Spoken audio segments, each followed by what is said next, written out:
Bonjour, aujourd'hui une petite vidéo pour vous montrer la vulcanisation à froid sur les revêtements de sol Nora.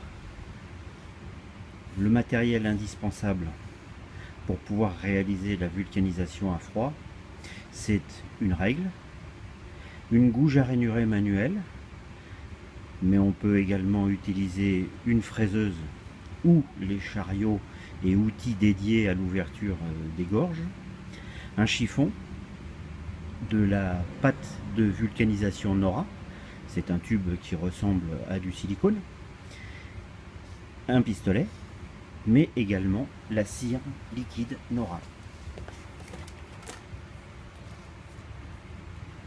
qui peut se décliner en bidon vert, mais également aujourd'hui en bidon blanc.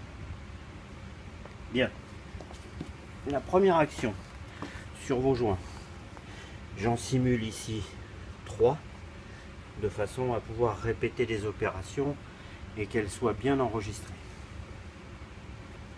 La première opération, c'est l'ouverture de ma bouteille de cire. Je vais imbiber mon chiffon et je vais appliquer ma cire à cheval sur mon joint, sur une zone de 2-3 cm de part et d'autre du joint.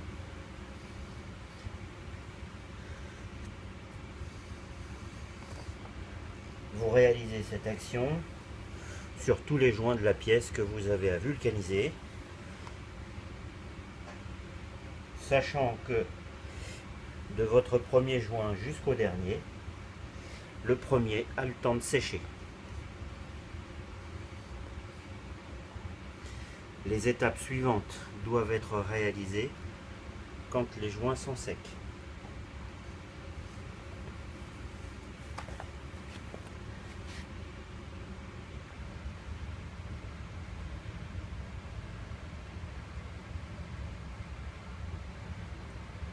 Quand ce sera sec, on pourra intervenir. Il faut quelques minutes. Voilà, nos joints sont secs. On va pouvoir ouvrir les joints. On positionne la règle.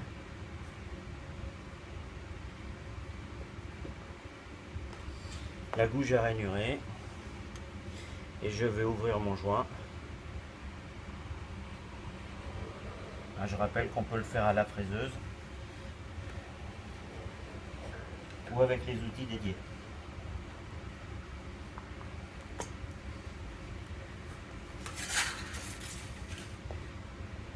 Et on peut ouvrir tous nos joints.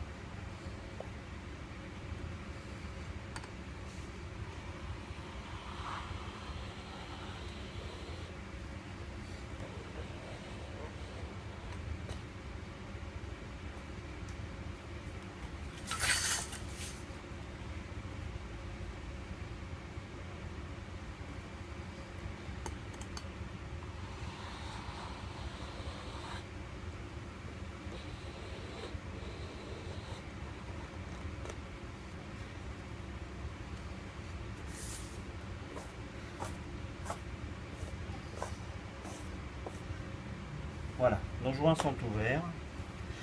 On va, si on l'a fait à la fraiseuse, aspirer ou balayer pour ne plus avoir de poussière. Donc les explications par rapport à ce que j'en viens de faire jusqu'à présent. Nous avons ciré la surface du revêtement de sol. Nous avons ouvert la gorge, donc mis à nu de la matière où le mastic de vulcanisation pourra adhérer. La cire à la surface sert d'écran d'adhérence pour empêcher que le mastic tienne. Une fois qu'on a réalisé l'ouverture de nos gorges, on va prendre notre cartouche avec le coloris du revêtement. Le bec, je vous conseille de le découper de sorte que votre diamètre corresponde à peu près à celui d'un cordon de soudure classique et droit. Ensuite, le geste est simple. Je dépose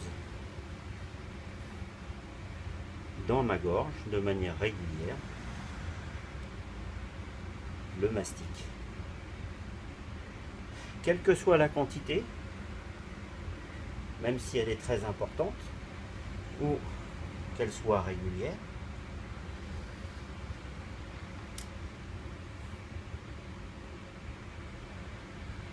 je remplis le joint.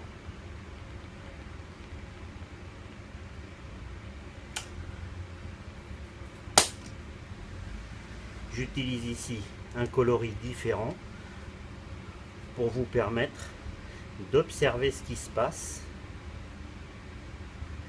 sur l'étape suivante.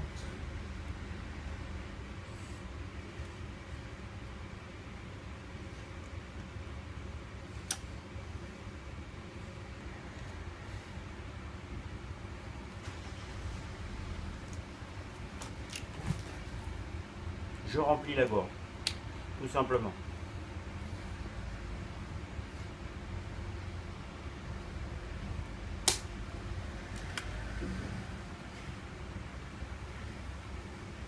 J'ai quelques minutes de toute façon avant les étapes suivantes.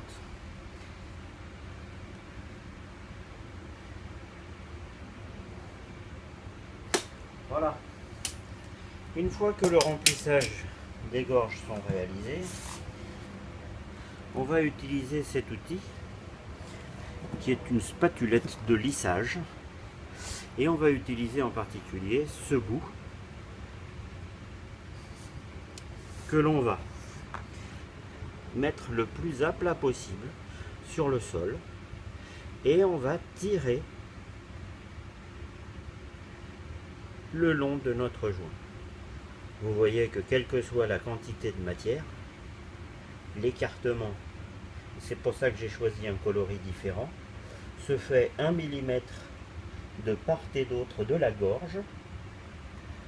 Notre geste permet de bien enfoncer la matière dans la gorge.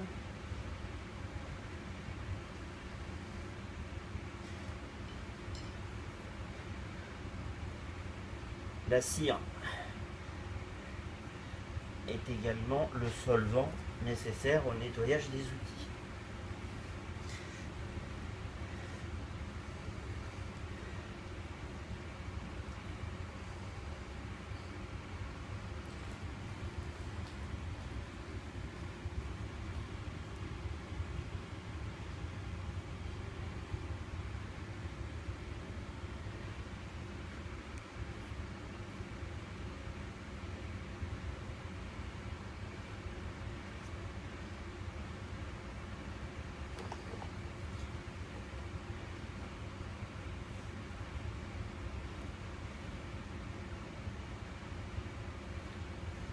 On le voit moins.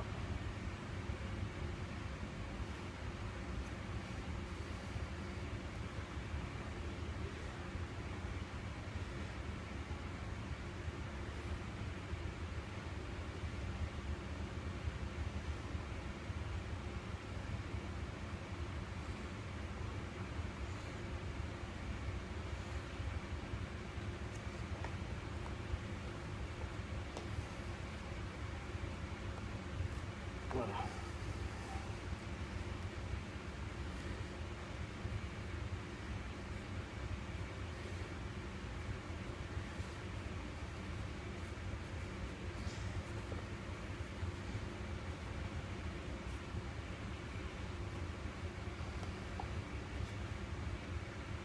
Une fois que nous avons fini cette étape-là, eh bien il ne reste plus qu'à attendre le séchage de mastic de vulcanisation de part et d'autre, qui va sécher de l'extérieur vers le cœur en une douzaine d'heures. Il faut donc attendre 12 heures que ça sèche.